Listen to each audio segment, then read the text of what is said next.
Bismillahirrahmanirrahim. Assalamualaikum warahmatullahi wabarakatuh.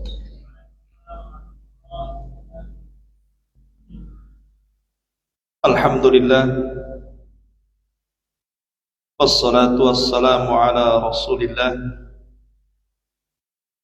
wa ala alihi wa sahbihi wa mawalah wa la hawla wa la quwwata illa billahi wa ba'd.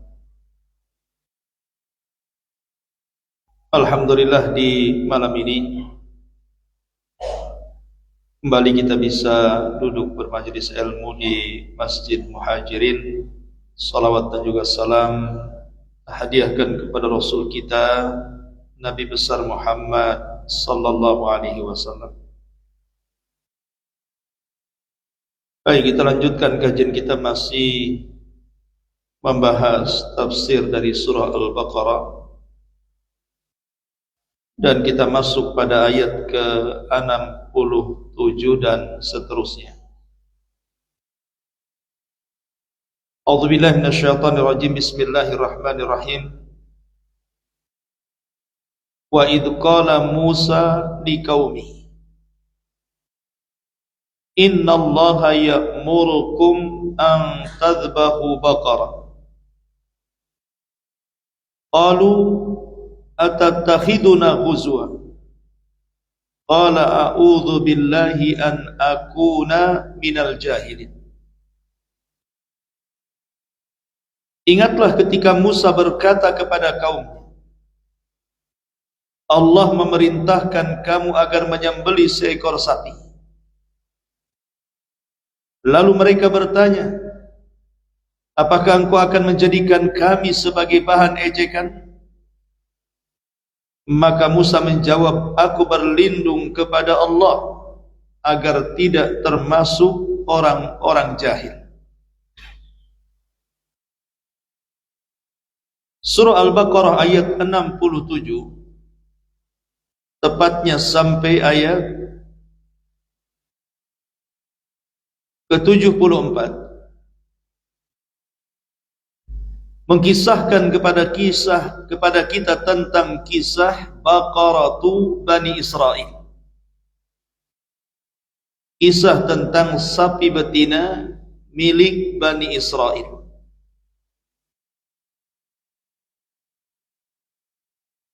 Dan dengan kisah ini pula, kenapa surat ini, maksudnya surah Al-Baqarah, diberi nama dengan Al-Baqarah? Karena di dalam surah Al-Baqarah ada kisah ini, kisah yang kita akan ceritakan ini. Dan kisah inilah menjadi nama daripada surat itu sendiri, Al-Baqarah. Sebelum kita baca ayat ini, untuk menyambungkan kisahnya, baik kita akan kisahkan, baru kita masuk ceritanya. Ma'asyiral muslimin yang dimuliakan Allah subhanahu wa ta'ala, ada beberapa versi yang diceritakan oleh kalangan ahli tafsir tentang kisah Baqarah Bani Israel, sapi betina Bani Israel. Di antaranya adalah, yang pertama, dahulu di zaman Bani Israel ada orang kaya, tetapi orang kaya ini tidak punya ahli waris. Akhirnya kemudian mengambil ponakannya untuk dijadikan anak angkat yang kelak akan mewarisi seluruh kekayaan. Setelah kemudian anak angkatnya ini diangkat dan dipelihara sampai dewasa, entah kenapa setan masuk kepada anak angkatnya dan ingin cepat menguasai kekayaan ayah angkatnya. Akhirnya kemudian dia membunuh ayah angkatnya, kemudian melemparkan kepada kabilah yang lainnya, supaya tidak diketahui bahwa yang membunuh sebenarnya anak angkatnya, dituduhkan kepada orang lain. Akhirnya kemudian kabilah yang mendapatkan mayat itu jadi pihak tertuduh bahwa orang kaya ini dibunuh oleh mereka. Mereka pun tidak terima. Akhirnya kemudian mereka datang kepada Musa alaihi salam supaya mengungkap siapa pembunuhnya. Dari sinilah awal kisah dimulai. Innallaha ya'murukum an tadhbahu baqarah. Allah memerintahkan kalian untuk menyembelih sapi betina. Ini satu kisah. Kisah yang lainnya mengatakan bahwa ada orang kaya yang kaya raya tapi tidak punya anak laki-laki. Dia hanya punya anak perempuan. Kemudian saudaranya ingin menikahi wanita itu karena tahu dia orang kaya. Dengan menikahi anaknya tentu akan mewarisi kekayaannya, karena si kaya itu tidak mendapatkan anak kecuali anak wanita satu-satunya itu. Dia pun berencana untuk menikahinya, tapi sayang lamarannya ditolak. Karena lamarannya ditolak, akhirnya dia pun berkeinginan jahat. Dia ingin bunuh bapaknya, kemudian menikahi putrinya dan mengambil kekayaannya. Akhirnya malam-malam dia bersiasat, kemudian berhasil membunuh orang kaya itu, kemudian melempar ke kabilah orang, supaya kabilah orang itulah yang tertuduh membunuh.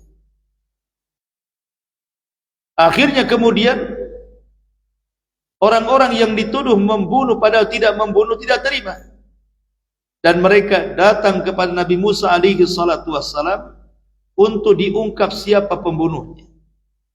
Dari sini kisah dimulai. Innallaha ya'murukum an tadhbahu baqarah. Allah memerintahkan kalian untuk menyembelih seekor sapi betina. Ini kisah kedua. Kisah ketiga, dahulu di zaman Bani Israel ada orang kaya, punya 3 anak, dan 3-tiganya saudara kandung. Kemudian semasa hidupnya ayahnya membagi-bagikan seluruh hartanya, dibagi rata kepada 3 anak laki-lakinya. Kemudian setelah membagi-bagikan hartanya, dia pun meninggal dunia. Lah 3 putranya ini sudah menikah semuanya. Kemudian anak pertama dengan istrinya,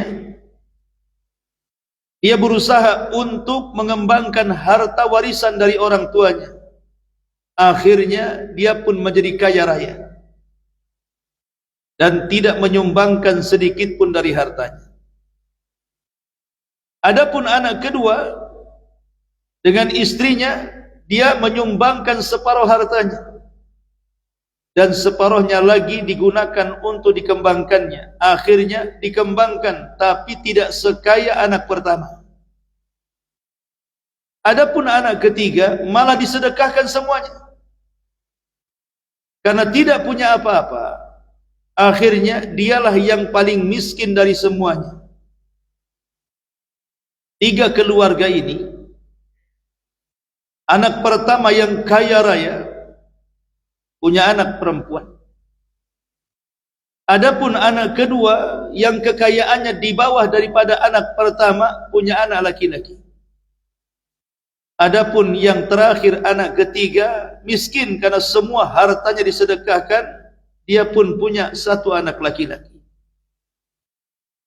Pada Allah, keluarga kedua dan yang ketiga ayahnya meninggal dunia. Dua-duanya yatim.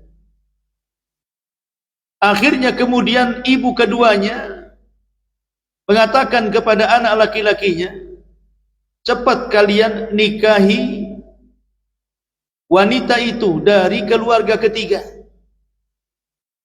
Mudah-mudahan kalau engkau menikahi dia, engkau jadi kaya raya. Lah sementara si yatim, si bungsu anak terakhir ini, dia kan orang miskin, tidak berani melamar. Yang berani melamar adalah keluarga kedua, karena walaupun tidak sekaya dengan keluarga pertama, tapi dia minimalnya ada kekayaan, berani untuk melamar. Akhirnya dialah yang diterima. Kemudian keluarga pertama dan yang kedua makin kaya, sementara keluarga ketiga si anak yatim ini makin terpuruk kemiskinannya. Sampai pada waktunya setelah menikah dan menjadi kaya raya, karena menggabungkan dua kekayaan, setan masuk ke otak si laki-laki. Dia ingin menguasai seluruh kekayaannya. Dia ingin menguasai seluruh kekayaan keluarga istrinya atau keluarga pamannya. Dan dia pun berencana untuk membunuhnya. Sementara anak yatim yang tidak memiliki jodoh ini, dia tidak punya harta sama sekali, kecuali satu warisan dari ayahnya. Sebelum meninggal ayahnya mengatakan kepada istrinya, katakan kepada anak yang laki-laki, bahwa dia melihara seekor sapi betina dan itu ada di hutan belantara. Tinggal dicari, kalau sudah besar ambil jual. Itulah kekayaannya. Tetapi keluarga pertama dan yang kedua ini kan makin kaya karena digabungkan kekayaannya. Tetapi si laki-laki anak yatim kedua ini jahat. Dia ingin merampas kekayaan istrinya dan ingin membunuh pamannya. Sampai satu malam bersiasat, berhasil dia membunuh pamannya karena ingin menguasai hartanya. Kemudian dibuang ke kabilah lainnya. Keesokan harinya dia berteriak-teriak bahwa pamannya dibunuh oleh kabilah itu. Enggak terima kabilah itu karena tidak merasa membunuhnya. Mereka pun marah dan hampir perang dua kabilah. Akhirnya orang-orang yang berakal di antara mereka berdua mengatakan, kenapa kita harus perang? Bukankah di hadapan kita ada Musa, ada Nabi Allah, ada Rasul Allah? Kita tanyakan saja kepada dia, siapa pembunuh sesungguhnya? Nanti dia akan memberikan jawaban yang memuaskan kepada kita. Bergeraklah dua kabilah ini menuju Nabi Musa alaihi salatu wassalam dan menceritakan bahwa ada mayat orang kaya, tidak tahu siapa pembunuhnya, keluarganya asal tuduh belaka, tidak ada bukti yang menguatkannya. Bagaimana harus mengeluarkan dari masalah ini? Maka Musa mengatakan, baik kalau begitu tunggu kalian. Aku akan berdoa kepada Allah subhanahu wa ta'ala. Maka Musa pun berdoa kepada Allah subhanahu wa ta'ala. Setelah mendapatkan jawaban, baru Musa mengatakan kepada Bani Israel, innallaha ya'murukum an tadbahu baqar. Aku sudah berdoa kepada Allah. Allah perintahkan kepada kalian agar menyembelih seekor sapi betina. Tiba-tiba Bani Israel ini mereka mengatakan kepada Musa alaihi salatu wassalam, atattakhiduna huzwa, wahai Musa, apakah engkau akan menjadikan kami ini bahan ejekan? Kami bertanya siapa pembunuhnya, kenapa kau suruh kami menyembelih sapi betina? Gak ada kaitannya. Kami tanya siapa pembunuhnya, Bukan engkau menyuruh kami untuk menyembelih seekor sapi, engkau hendak mengejek kami. Maka Musa alaihi salatu wassalam mengatakan, a'udzubillah an akuna minal jahilin. Aku berlindung kepada Allah, aku ini nabi, aku rasul, tidak mungkin aku melakukan kejahilan kepada kalian. Ini perintah Allah. Baru setelah Musa tegas kepada Bani Israel, baru kemudian mereka pun mulai memerinci tentang sapi betina yang dimaksudkan Musa itu. Mereka mengatakan, qalu du'u lana rabbaka yubayyin lana ma hi. Qala innahu yaqul innaha baqaratun la faridun wala bikrun awanum baina dzalika faf'alu ma tu'maru. Mereka berkata kepada Musa, ya Musa, mohonkanlah kepada Rabbmu untuk kami agar dia menjelaskan kepada kami tentang sapi itu. Seperti apa sapinya? Lihat, dari sinilah munculnya kehancuran Bani Israel ketika mereka mulai banyak tanya. Seandainya Bani Israel itu ketika diperintahkan menyembelih sapi atau anak sapi betina itu, atau sapi betina itu, sebenarnya tidak susah mencari sapinya, kan? Karena Allah mengatakan pokoknya sembelih seekor sapi. Maksudnya dalam rangka mendekatkan diri kepada Allah dengan cara menumpahkan darah hewan berkorban. Nanti dengan berkorban itulah Allah akan singkap siapa pembunuhnya. Kalau mereka langsung laksanakan, tentu sapi apapun mereka bisa ambil, entah yang anak-anaknya, entah yang remajanya, entah yang sudah tuanya, entah yang cacat, entah yang sehat, yang penting sapi. Tapi mereka mengatakan, kami belum jelas sapinya seperti apa. Maka kemudian Musa mengatakan, baik, dia Allah berfirman kepada kalian bahwa sapi itu tidak tua dan tidak muda, tetapi pertengahan di antara tua muda itu. Maka kerjakanlah apa yang diperintahkan Allah kepada. Musa sudah menekankan, sekarang kalian sudah tahu, jangan cari sapi yang terlampau tua, jangan pula ambil sapi yang anak-anak, tengah-tengah, segera kerjakan. Tapi sekali lagi mereka tidak mau segera mengerjakan perintah Musa, mulai membangkang perintah Nabi-Nya. Kemudian mereka mengatakan lagi, qalu du'u lana ma rabbak, qalu du'u lana rabbaka yubayyin lana ma launuh. Mereka berkata, ya Musa, mohonkan kepada Rabbmu untuk kami agar dia menjelaskan kepada kami warna untanya seperti apa. Pertama tanya umurnya, sekarang tanya warnanya. Maka Musa mengatakan, qala innahu yaqulu innaha baqaratun safra'un faqi'un launuha tasurrun nadhir. Maka Musa mengatakan, Allah berfirman bahwa sapi itu adalah sapi yang berwarna kuning tua yang pekat, tidak ada warna lain kecuali kuning semuanya.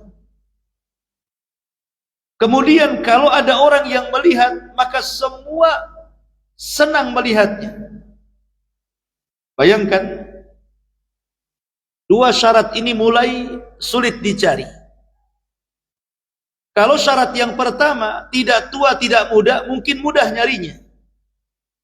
Tapi sekarang kalau sudah cerita warna, ini mulai dipersulit nih.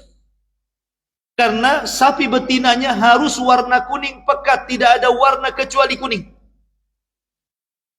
Yang kedua, kalau ada orang yang melihatnya langsung suka dengan sapi itu.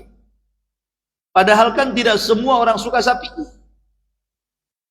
Ada yang suka, ada yang tidak. Tapi ini kalau sapi itu dilihat siapapun, mau dilihat anak-anak, orang remaja, orang dewasa, orang tua, laki-laki, perempuan, kalau melihat pasti suka. Kalau enggak suka enggak boleh.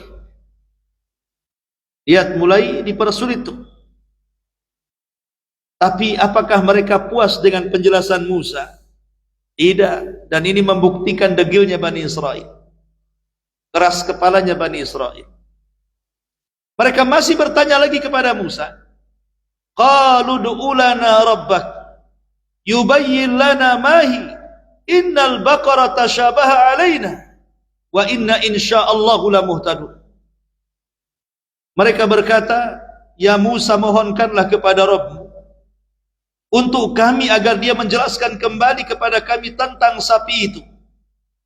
Karena sesungguhnya sapi itu masih belum jelas kepada kami. Lihat, sudah jelas dibilang belum jelas. Apa tidak jelas? Tidak tua, tidak muda, warna kuning, kalau orang melihatnya suka. Masih kurang jelas juga. Mereka mengatakan, sapi itu bagi kami kurang jelas, tolong jelaskan lagi. Kemudian mereka mengatakan, jika Allah menghendaki, niscaya kami akan mendapatkan petunjuk, mendapatkan sapi itu. Qala, maka Musa mengatakan, innahu yaqulu innaha baqaratun la dalulun tuthirul arda wa la tasqil hartha musallamatun la syiyata fiha.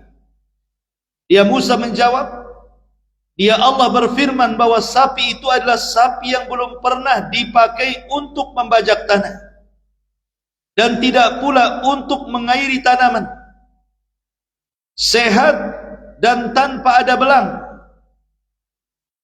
Lihat, di sini syaratnya ditambah lagi. Pertama, umur harus tidak tua, tidak muda. Kedua, warna harus kuning pekat dan orang yang memandangnya langsung suka. Ketiga, tidak pernah dipekerjakan sama sekali, sehat dan tidak belang. Tidak pernah digunakan untuk membajak sawah atau ladang. Tidak pernah juga digunakan untuk mengangkut air. Betul-betul sapi itu sapi yang liar, belum disentuh siapapun. Makin sulit nyarinya. Ma'asyiral muslimin yang dimuliakan Allah Subhanahu wa ta'ala. Tapi karena mereka mengucapkan kalimat insyaallah, di mana mereka mengatakan wa inna insyaallahu lamuhtadun, maka kalimat insyaallah inilah yang menyelamatkan Bani Israel. Kalau seandainya mereka tidak mengucapkan kalimat insyaallah, maka sampai kiamat mereka tidak akan mendapatkan sapi betina itu. Tapi dengan ucapan insyaallah itulah Allah masih mengasihi Bani Israel sehingga mereka bisa menemukan sapi betina itu. Masalahnya, sapi itu hanya satu-satunya di tengah-tengah Bani Israel. Dan sapi itu milik anak yatim yang fakir tadi, warisan daripada orang tuanya. Ma'asyiral muslimin yang dimuliakan Allah Azza wa Jalla, dari sini ada faedah bahwa jangan lupa kalau kita ini menghendaki sesuatu, mengucapkan kalimat insyaallah. Karena kalaupun Allah berkehendak, kita tidak berkehendak, pasti terjadi. Tapi kalau Allah Subhanahu wa ta'ala tidak berkehendak, walaupun kita berkehendak, pasti tidak mungkin terjadi. Apa yang Allah kehendaki terjadi, apa yang Allah tidak kehendaki mustahil terjadi, walaupun kita berkehendak. Ma'asyiral muslimin yang dimuliakan Allah Subhanahu wa ta'ala, akhirnya kemudian setelah menurut mereka jelas ciri-cirinya, mulailah mereka mencari-cari kabar tentang sapi betinanya ini yang sesuai dengan kriteria yang Allah telah jelaskan kepada mereka. Ingat, karena mereka sudah membuat perjanjian dengan Nabi Musa, mereka tidak boleh membatalkannya. Sebab kalau mereka membatalkannya, maka akan turun azab kepada mereka. Sehingga sebisa mungkin mereka harus mendapatkan sapinya itu, bagaimanapun caranya. Sebab kalau tidak, maka mereka akan menghadapi azab yang sangat pedih di hadapan mereka. Akhirnya mereka pun menyebar informasi, mencari-cari kemana sapi yang dimaksud dalam penjelasan Allah itu. Rupanya si anak yatim yang pemilik sapi itu dikatakan oleh ibunya, "Nak, kita ini miskin, tidak seperti anak saudara. Mereka kaya, menikah dengan orang kaya. Tapi ayahmu meninggalkan seekor sapi ada di hutan sana. Kau pergi ke hutan cari sapi itu, jual saja. Mudah-mudahan bisa untuk membekali engkau menikah dengan wanita yang kau sukai. Akhirnya kemudian anak ini sebagaimana arahan ibunya, dia masuk ke hutan untuk mencari sapi warisan ayahnya dan hendak menjualnya. Setelah kemudian mendapatkan sapinya, dibawa pulang. Rupanya sapi itulah memang persis seperti ciri-ciri yang Allah Subhanahu wa taala maksudkan. Itu satu-satunya sapi yang dimaksud oleh Allah dalam kisah ini. Akhirnya saat dia hendak menjual ke pasar sapi itu, Allah mengutus Jibril agar Jibril mencegat si anak muda yang membawa sapi itu dan menentukan harganya. Karena sapi itu satu-satunya sapi yang akan diburu oleh Bani Israel, berapapun harganya pasti dibeli. Sebab kalau mereka tidak melakukannya, mereka terancam azab. Maka Jibril kemudian datang kepada anak muda itu memberitahu, "Nak, itu sapi tidak biasa. Jangan kau jual murah kepada siapapun yang menawarnya, dan sapimu pasti akan dicari orang."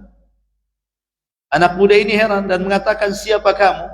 Kata Jibril, "Tidak perlu tahu. Yang jelas, kalau ada yang datang menawar sapimu, maka jualah sapimu dengan seberat emas seberat sapimu. Sapimu 2 ton, maka jualah dengan emas 2 ton. Sapimu 3 ton, maka jualah dengan emas 3 ton. Jual dengan emas seberat sapimu. Atau kalau mereka menawar, minimalnya harganya adalah emas sebanyak buntelan kulit sapimu." Jadi kalau sapinya itu dikuliti, kemudian emasnya ditaruh di dalam kulit, maka segitulah kemudian harga sapimu. Akhirnya kemudian betul anak muda ini belum sampai di pasar, orang-orang menganggap bahwa itulah sapi yang dicari selama ini. Sudah mencari kemana-mana gak ketemu. Rupanya anak muda itu yang punya sapi. Ditawar gak dikasih. Ditawar gak dikasih. Karena harganya kemahalan. Mana ada gitu ya, emas seberat sapi. Gimana caranya belinya? Itu harus melepas semua anting-anting, semua gelang-gelang, semua kalung-kalung wanita-wanita Bani Israel. Bisa bankrupt tuh kabilah-kabilah itu. Tapi memang itu syaratnya. Kalau tidak mereka lakukan, mereka terkena azab. Karena mereka sudah membuat perjanjian dengan Nabi Musa. Akhirnya terpaksalah mereka pun mengumpulkan uang-uang mereka. Istri-istri mereka dilucuti emas-emasnya. Tabungan-tabungan mereka habis untuk dikumpuli emas-emasnya. Sampai ketika emas itu sudah menggunung seberat sapinya, baru kemudian mereka pun membuat transaksi dengan anak muda itu, dan dibelilah sapi itu. Dan anak muda yatim sekarang menjadi kaya karena mendapatkan emas seberat sapinya. Kemudian sapi itu dibawa ke hadapan Nabi Musa alaihi salatu wassalam. Ma'asyiral muslimin yang dimuliakan Allah Azza wa Jalla, apa yang terjadi? Maka Musa mengatakan, kalian harus sembelih sapi ini untuk mendekatkan diri kepada Allah Subhanahu wa taala, untuk bersedekah dengan sapi ini. Kurbankan sapi ini untuk Allah Subhanahu wa taala. Menunjukkan bahwa kurban itu ibadah yang mulia. Makanya dalam Islam juga ada ibadah kurban. Meneteskan darah hewan karena Allah Subhanahu wa taala. Akhirnya kemudian mereka mulai menyembelih sapi betina itu. Sapi betina yang sangat cantik sekali. Mereka sembelih dalam rangka taqarruban ilallah, mendekatkan diri kepada Allah Azza wa Jalla. Setelah kemudian sapi itu disembelih, maka Nabi Musa mengatakan kepada Bani Israel, patahkan pahanya, satu pahanya untukku. Kemudian dipotonglah satu paha anak sapi itu. Kemudian oleh Musa alaihi salatu wassalam dipegang dan dipukulkan kepada mayat si kaya itu, yang sudah mati dan dibunuh itu. dipukulkan kepada badannya. Disinilah terjadi keajaiban. Dan ini salah satu mukjizat Nabi Musa, bisa menghidupkan orang mati dengan izin Allah. Setelah kemudian dipukulkan, tiba-tiba kemudian orang kaya yang mati ini hidup. Kembali lagi rohnya. Kemudian Nabi Musa alaihi salatu wassalam mendekatinya dan berdialog dengan dia. Kemudian Musa berkata, "Man qatalak?" Siapa yang membunuhmu? Akhirnya orang kaya ini melirik kepada seluruh orang yang hadir di situ, satu persatu wajahnya dilihat oleh dia. Ketika dia melihat menantunya yang merupakan keponakannya yang menikahi putrinya, tiba-tiba dia menunjuk orang itu, dialah yang telah membunuhku. Dialah yang telah membunuhku. Maka semua orang menatap anak muda ini, percaya enggak percaya? Macam mana pula rupanya dia yang membunuhnya, selama ini menuduh kami yang membunuhnya. Maka Bani Israel menuntut darah. Karena dia sudah membunuh, dibunuh, qisas. Akhirnya kemudian setelah jelas siapa pembunuhnya, maka Musa alaihi salatu wassalam pun mengeksekusi anak muda itu. Dari sini Allah mengatakan, wa idh qataltum nafsan fadara'tum fiha wallahu mukhrijum ma kuntum taktumun. Ingatlah ketika kamu membunuh seseorang, lalu kamu saling tuduh tentang pembunuhan, akan tetapi Allah menyingkapkan apa yang selalu kamu sembunyikan. Faqul nadribuhu bi ba'diha kadzalika yuhyillahul mauta wa yuriikum ayatihi la'allakum ta'qilun. Lalu kami berfirman, kata Allah, pukulkan mayat itu dengan bagian daging sapi. Demikianlah Allah menghidupkan orang yang telah mati, dan dia memperlihatkan kepadamu tanda-tanda kekuasaannya, agar kamu berfikir dan mengerti. Akhirnya setelah kemudian orang kaya menyebutkan siapa pembunuhnya, dia pun mati lagi. Jadi hidup sesaat hanya untuk memberitahu siapa pembunuhnya. Setelah kemudian tahu pembunuhnya dan dieksekusi oleh Musa berdasarkan ajaran Taurat, akhirnya dia pun mati. Setelah eksekusi ini selesai, ma'asyiral muslimin yang dimuliakan Allah Azza wa Jalla, akhirnya kemudian si anak perempuan ini mewarisi kekayaan harta suaminya dan harta ayahnya, tapi dia hidup sendirian. Akhirnya kemudian dia pun dilamar oleh anak yatim yang baru mendapatkan uang seberat sapinya, mendapatkan emas seberat sapinya, dilamar sama dia. Setelah selesai masa idahnya, wanita itu, menikahlah wanita itu dengan anak yatim yang sudah kaya raya ini. Akhirnya kekayaannya digabungkan dengan kekayaan wanita itu, maka dia menjadi orang yang paling kaya di tengah-tengah Bani Israel, dan orang yang paling baik, suka bersedekah. Dan kehidupannya sakinah, mawaddah dan rahmah, dan kehidupannya sangat luar biasa, sangat tenang dan bahagia setelah rumahnya Musa dan Harun. Ma'asyiral muslimin yang dimuliakan Allah Azza wa Jalla, dari kisah ini Bani Israel pun mulai belajar bahwa mereka harus betul-betul mengikuti nabinya. Tapi dasar Bani Israel, sadar mereka sebentar saja setelah peristiwa ini, jelas-jelas mukjizat di hadapan mereka, Musa bisa menghidupkan orang mati kemudian mengungkap siapa dalang pembunuhannya. Mereka hanya beriman sesaat. Setelah kemudian berlalu waktu, Bani Israel ini mulai keras lagi hatinya, mulai menentang lagi nabinya. Maka Allah mengatakan, "Tsumma qasat qulubukum min ba'di dzalika fahiya kal hijarati aw ashaddu qaswa wa inna minal hijarati lama yatafajjaru minhul anhar wa inna minha lama yashaqqaqu fayakhruju minhul ma' wa inna minha lama yahbitu min khasyatillah wa mallahu bighafilin amma ta'malun."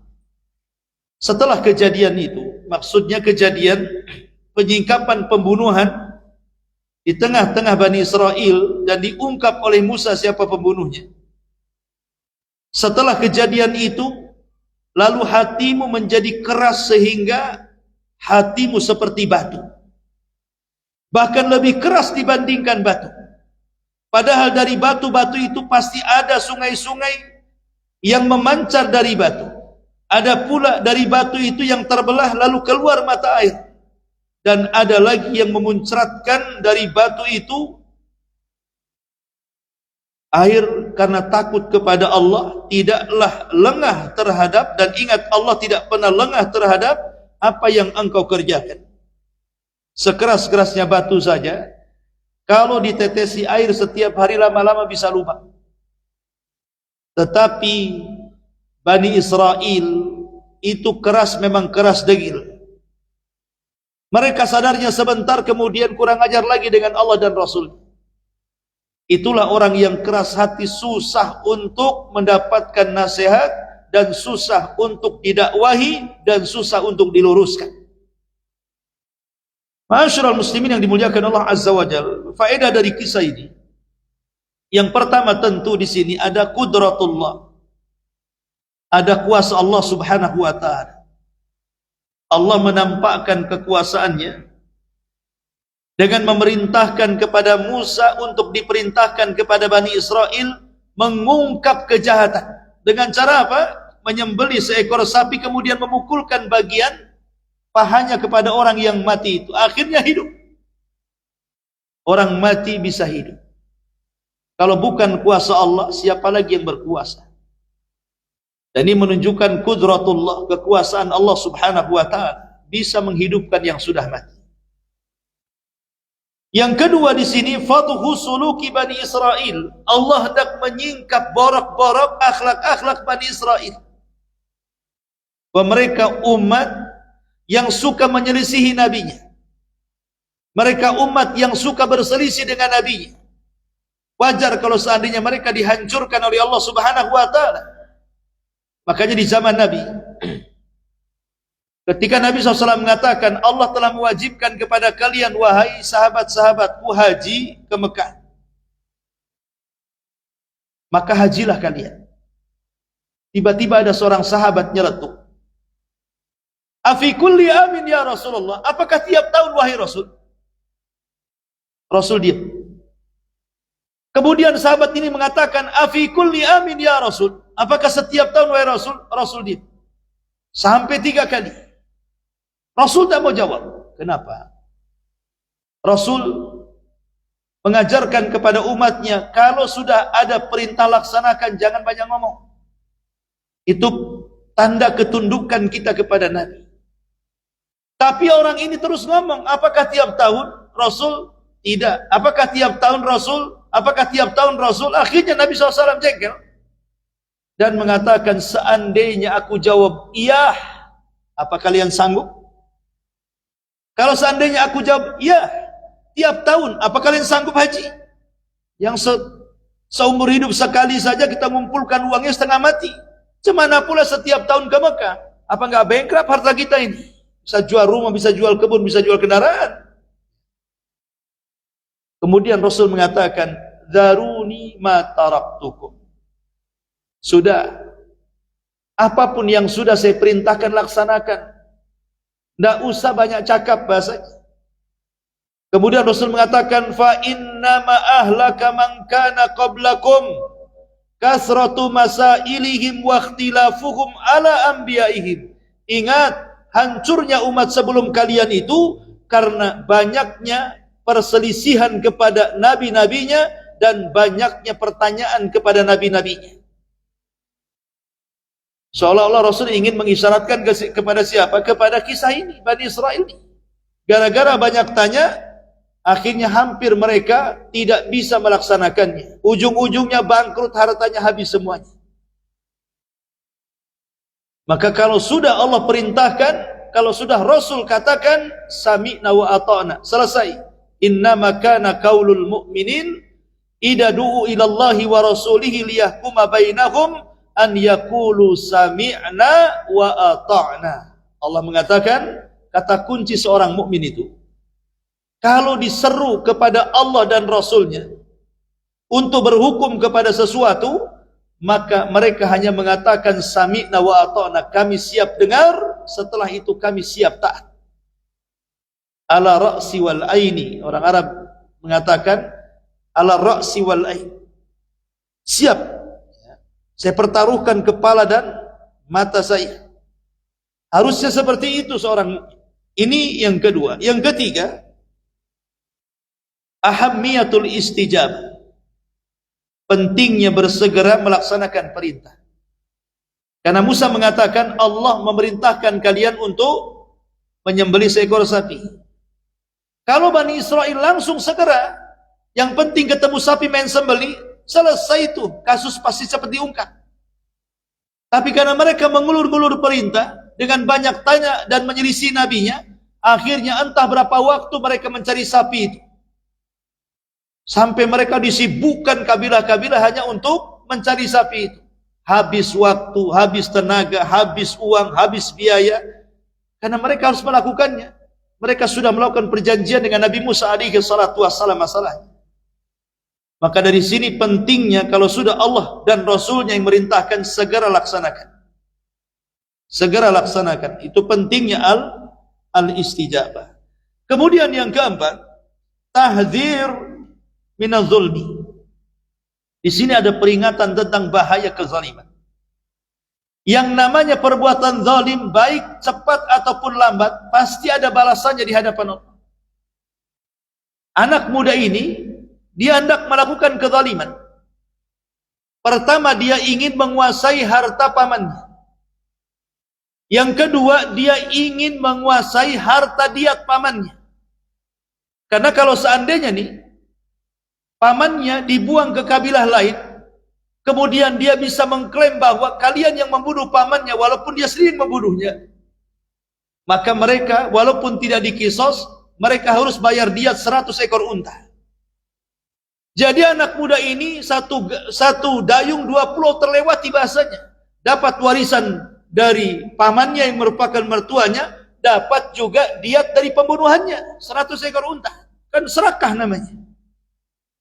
Tapi ingat, Allah mengatakan wala tahsabannallaha ghafilan amma ya'malu zalim. Jangan kalian sangka Allah lalai terhadap perbuatan yang kalian perbuat. Allah tidak akan lalai dengan kezaliman sekecil apapun, pasti ada balasannya. Lambat ataupun cepat, pasti kezaliman itu ada balasan. Buktinya akhirnya tersingkap pembunuhan. Rupanya dia yang menuduh membunuh, dia pula pembunuh, maling teriak maling. Akhirnya dia dikisas. Kemudian faedah yang kelima, tajannubul al-khilafah, hilangkan perselisihan.